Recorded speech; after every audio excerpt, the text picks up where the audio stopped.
जय हिंद समाजवादी साथियों, स्वामी प्रसाद और अर्पणा सपा में शामिल समाजवादी पार्टी से लड़ेंगे विधानसभा उपचुनाव। जी हाँ, आज हम बात करेंगे समाजवादी पार्टी के मुखिया अखिलेश यादव जी को लेकर। जो उत्तर प्रदेश की जो राजनीति है उसमें एक कहीं ना कहीं चर्चाओं में बने हुए हैं। जैसा कि आप लोगों को पता है, लोकसभा का जो चुनाव है वो संपन्न हो चुका है।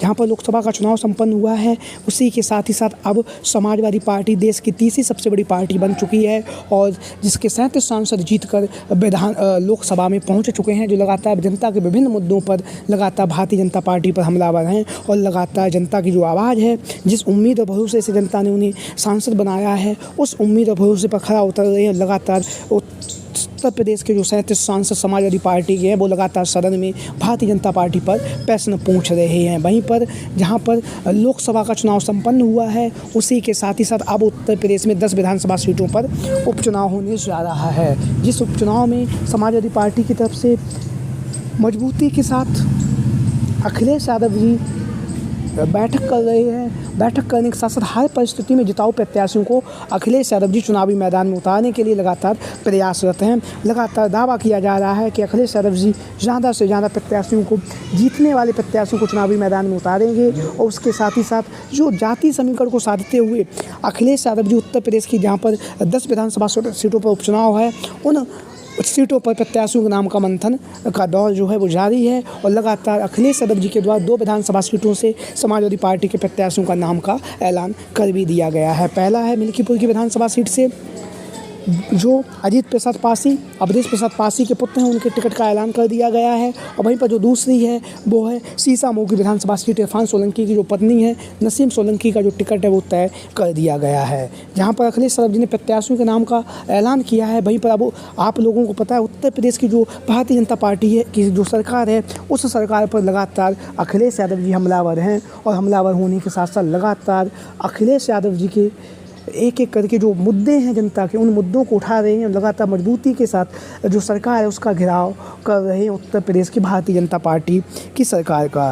वहीं पर आप लोगों को पता होगा लोकसभा का चुनाव जो है वो संपन्न हो चुका है। जहां पर लोकसभा का चुनाव संपन्न हुआ है, वहीं पर समाजवादी पार्टी देश की तीसरी सबसे बड़ी पार्टी बनी है। और लगातार तमाम दिग्गज नेता अन्य पार्टियों को छोड़कर समाजवादी पार्टी में शामिल हो रहे हैं। और समाजवादी पार्टी में शामिल होने के साथ ही साथ लगातार जनसंपर्क का कार्यक्रम कर रहे हैं। लगातार अखिलेश यादव जी विभिन्न जो पार्टियां, उन पार्टियों में सेंध लगा रहे हैं, चाहे वह भारतीय जनता पार्टी हो, चाहे आरएलडी हो या फिर बीएसपी हो, सभी के जो कद्दावर नेता व समाजवादी पार्टी में शामिल हो रहे हैं। इसी बीच में एक नाम लगातार चर्चाओं में बना हुआ है, वो है अर्पणा यादव।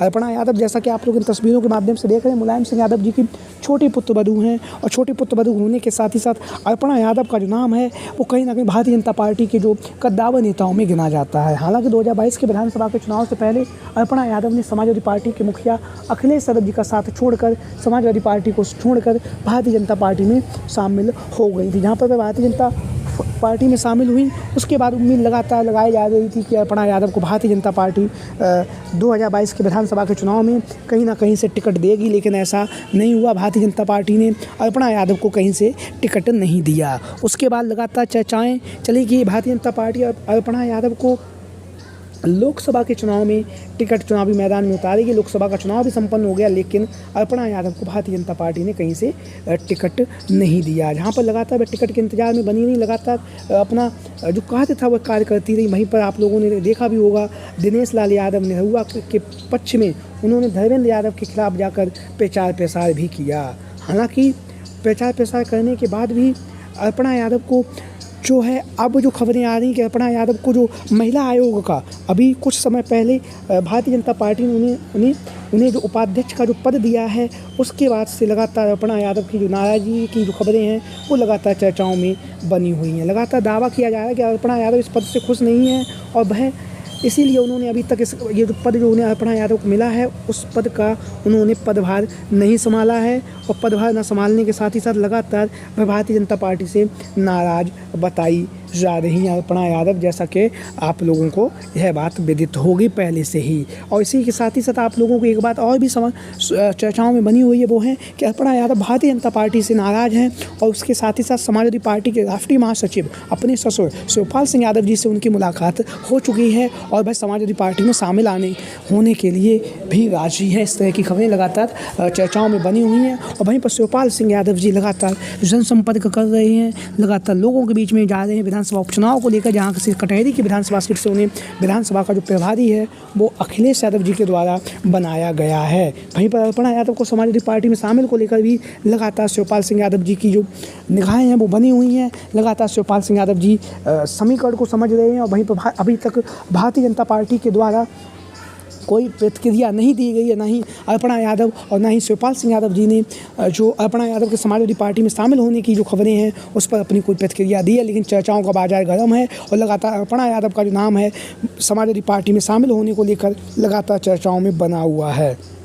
अगर अपर्णा यादव समाजवादी पार्टी में शामिल होती हैं तो कहीं ना कहीं जो कहेल की विधानसभा सीट है वहाँ से उन्हें चुनावी मैदान में भी उतारा जा सकता है। लगातार चर्चाओं में अपर्णा यादव बनी हुई हैं। उसी के साथ ही साथ जहाँ पर अपर्णा यादव चर्चाओं में बनी हुई हैं, वहीं पर दूसरा जो नाम है वो है समाजवादी पार्टी के पूर्व में राष्ट्रीय महासचिव रह चुके हैं, पूर्व में MLC रह चुके हैं, कैबिनेट मंत्री रह चुके हैं और समाजवादी पार्टी के सदस्य भी रह चुके हैं, स्वामी प्रसाद मौर्य। स्वामी प्रसाद मौर्य का जो नाम है लगातार समाजवादी पार्टी में शामिल होने को लेकर लगातार उनकी जो खबरें हैं लगातार चर्चाओं में बनी हुई हैं। लगातार दावा किया जा रहा है कि स्वामी प्रसाद मौर्य बहुत ही जल्द विधानसभा उपचुनाव से पहले समाजवादी पार्टी में शामिल होकर जो ऊंचाहार की जो विधानसभा सीट है, जहां से समाजवादी पार्टी के जो गद्दार विधायक हैं मनोज पांडे जी जो जीते हैं 2012 में, 2017 में, 2022 में, उनके खिलाफ स्वामी प्रसाद मौर्य चुनावी मैदान में उतरने जा रहे हैं। क्योंकि मनोज पांडे ने जिस तरह से राज्यसभा के चुनाव में समाजवादी पार्टी के राष्ट्रीय अध्यक्ष अखिलेश यादव जी के साथ में जो गद्दारी की है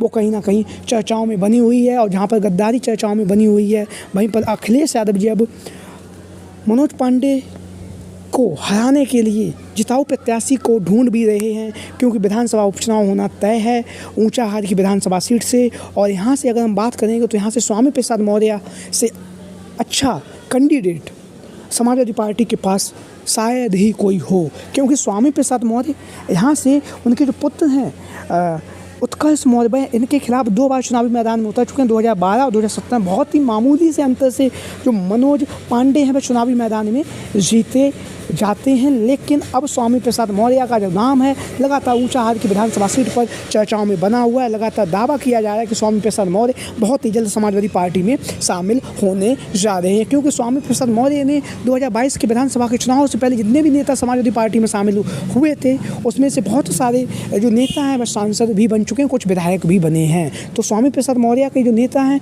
कहीं ना कहीं समाजवादी पार्टी में भी हैं और कहीं ना कहीं समाजवादी पार्टी में मजबूती भी प्रदान कर रहे हैं। तो स्वामी प्रसाद मौर्य की जो नाम है समाजवादी पार्टी में शामिल होने को लेकर लगातार उनका नाम भी चर्चाओं में बना हुआ है। आप लोगों की क्या राय है? सभी साथी कमेंट बॉक्स के माध्यम से अपनी राय जरूर दें। आज की वीडियो में इतना ही। जय हिंद, जय भारत।